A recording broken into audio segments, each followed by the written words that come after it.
Há algumas gerações, um homem de sobrenome Queires cruzou o oceano. Stefan, Peter, Engelberto, Eugênio Raulino e Antônio, sou a quinta geração. O meu Stefan veio em 1828, juntamente com a colonização de São Pedro de Alcântara. Portanto, a gente tem uma árvore genealógica muito preparada. Nas raízes dessa família, uma das maiores histórias de empreendedorismo de Santa Catarina. É uma empresa, é uma família forjada no trabalho. As 3 primeiras gerações dos Queires se dedicaram ao campo, mas foi Eugênio que mudou os rumos. E tudo começa nessa casa de Janelões, na colônia Santana, em São José. Na década de 1930, Eugênio Raulino Queires, descendente dos primeiros imigrantes alemães que se estabeleceram na região, decidiu abrir aqui um modesto armazém que vendia de tudo um pouco. Aqui também funcionava um matadouro. Esse modelo misto era essencial para abastecer a colônia, tanto por produtos básicos quanto por alimentos frescos. Os filhos de Eugênio expandiram os sonhos rumo à cidade grande. Ali ele montou um abatedouro de gado, que deu origem às fiambrerias Queires, porque começaram a trazer a carne de Santana para o mercado público. Mais tarde eles viram a necessidade de montar uma loja de carnes no mercado público, e quando o tio Walter e o tio Toninho vieram estudar aqui em Florianópolis, eles tiveram a ideia de montar fiambrerias. E nessas fiambrerias eram vendidas carnes dos gados que meu avô batia. Com o tempo, o sobrenome Queires se expandiu para negócios em diversos setores, incluindo supermercados, lojas de imóveis e eletrodomésticos, concessionárias de automóveis e empreendimentos imobiliários. Nós temos hoje 1.500 colaboradores. E um dos sonhos que eu digo com muita frequência, com toda regularidade, eu costumo dizer de que eu não quero apenas 1.500 colaboradores, eu quero 1.500 colaboradores felizes.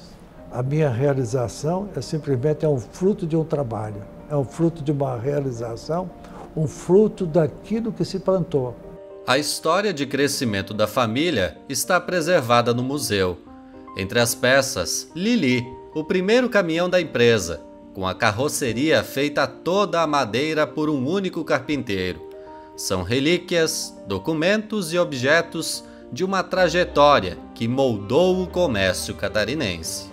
Eu quero conhecer o lado do trabalho, eu quero saber do lado da distribuição, eu quero saber do lado da aproximação, do lado da fraternidade, o lado positivo. E sempre irei construir para isso.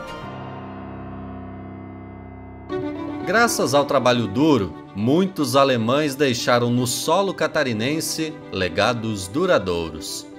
Dos mais pequenos e conhecidos aos mais exóticos. Foi aqui no interior do oeste catarinense que um homem decidiu investigar um dos maiores mistérios da natureza, a origem da vida. E para iniciar essa busca, escolheu como objeto de estudo os insetos. Aos 70 anos que ele viveu no Brasil, então 70 anos que ele estudou, que ele se dedicou à pesquisa, ele conseguiu construir uma coleção entomológica de 80 mil exemplares de insetos dos mais variados ordens, ou seja, ele não focou em uma ou outra ordem, é no geral, são 17 mil espécies diferentes. Dessas 17 mil, 1.500 são novas descobertas da ciência e 150 que levam o nome dele ou derivados do nome dele. Este homem é Fritz Plaumann. O entomólogo e botânico alemão chegou ao Brasil em 1924, fugindo dos horrores da Primeira Guerra Mundial. Junto com a família se estabeleceu em Nova Teutônia, um vilarejo de Ceará. Aqui ficou encantado pela biodiversidade da região. Ele já tinha essa paixão lá na Alemanha, ele tinha feito já uma coleção entomológica lá, mas acabou ficando lá, uma pequena, né? E quando ele chegou aqui no Brasil, ele se admirou pela essa diversidade que nós temos aqui, que isso não existe lá. Ele foi autodidata, ele não teve nenhuma formação. Ele aprendeu por conta, com livros, com contato com os pesquisadores. Plowman adotou 2 filhas. Uma delas foi Edeltraud, uma menina simples, filha de agricultores. Por décadas, ela trabalhou ao lado do gênio das ciências naturais. Meu pai era muito amigo dele. Meu pai fazia alguns trabalhos de reparos na casa para ele. Então a gente se conhecia muito bem. E como era ele e a filha adotiva, então ele pediu se eu pudesse vir morar aqui com ele, né, com eles. E o meu pai deixou. E eu, com 11 anos de idade, eu vim morar aqui com o Fritz Plowman, né, e para ajudar ele, na verdade, na coleta, na separação do material. Reconhecido internacionalmente, o legado de Fritz Plowman vive neste museu. Um cientista que descobriu nos mínimos detalhes da natureza a sua grande vocação. E ele não foi o único. Outro Fritz também deixou sua marca em nosso estado. Estamos em Erfurt, na Alemanha. Foi nesse endereço que nasceu Johann Friedrich Theodor Miller. Ficou difícil reconhecer? Talvez muitos não o conheçam por esse nome, mas trata-se do renomado naturalista Fritz Miller. Foi naquela casa, lá atrás, no bairro de Erfurt, que ele veio ao mundo, num dia cinzento como hoje. A comunidade construiu um memorial em homenagem a ele. Mas foi no centro de Erfurt, quando trabalhava nessa farmácia, que o naturalista decidiu partir para o Brasil a convite de Hermann Blumenau. Era o começo de uma jornada de descobertas. Num território ainda pouco habitado, Fritz ficou encantado pela mata. Mas foi no litoral que ele fez o seu maior feito: contribuir com a teoria da evolução de Charles Darwin ao analisar crustáceos. Na Praia de Fora, onde ele morava, em Florianópolis, do Desterro, na época, ele colhia muito material da praia. Ele fez muitos estudos sobre a fauna marinha. E aí ele começou a juntar vamos dizer assim, as peças desse quebra-cabeça e conseguiu montar com esses crustáceos a teoria. Darwin não só agradeceu as inúmeras cartas, como deixava claro sua admiração por Fritz para outros cientistas.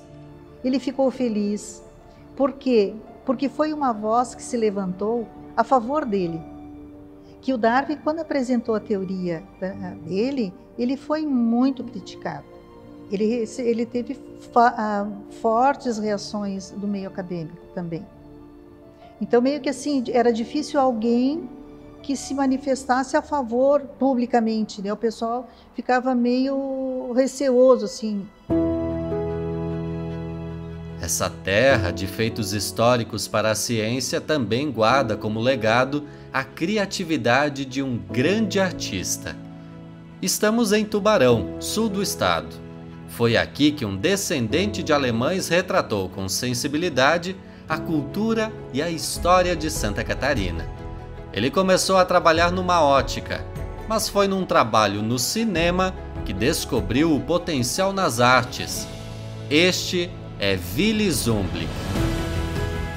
Ele recebeu um convite para fazer parte tinha um cinema aqui, e para ele usar as máquinas para poder passar o filme, que antigamente era a mão, é manual, né? E como ele não tinha também, o trem passava bem pertinho aqui, e o cinema é aqui pertinho, ele pintava os atores e atrizes dos filmes que passavam, ficava a semana inteira, e colocava em cavalete e botava ali onde o trem passava, para as pessoas verem qual eram os artistas que estavam no filme que estava passando, né? Zumblick retratava costumes regionais, festas, danças típicas e eventos históricos de Santa Catarina, como a Guerra do Contestado, a saga de Anita Garibaldi e a enchente de Tubarão em 1974. Eu vejo Zumblick como um dos grandes pintores do Brasil por ele ter essa audácia de, em cima de contos e histórias, e essa viagem que ele fez, as fantasias que ele fazia, que ele continha através das informações que ele recebia, através de todo o documento que ele recebia, ele poder colocar nas obras de arte. Tanta criatividade está exposta neste museu em Tubarão. Aqui estão mais de 70 pinturas do artista, falecido em 2008. Ainda no sul do estado, uma mulher firme e determinada deixou um grande legado para a saúde pública do Brasil.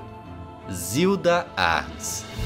Em Forquilinha, Zilda cresceu observando a mãe e como ela ajudava a cuidar de outras pessoas.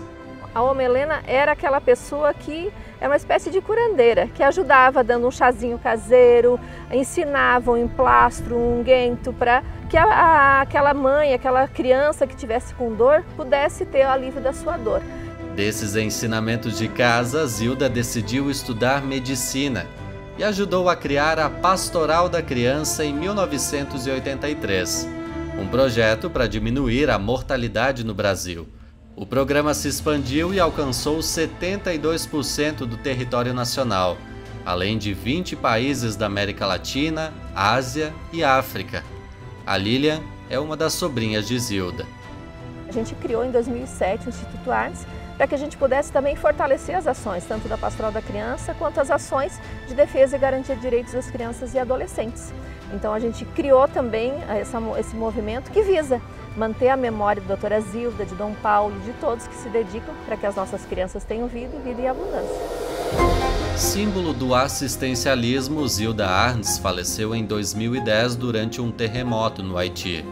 Projetou o nome de Santa Catarina internacionalmente com seu trabalho na Pastoral da Criança e a iniciativa que salvou milhares de vidas infantis, reduzindo a mortalidade.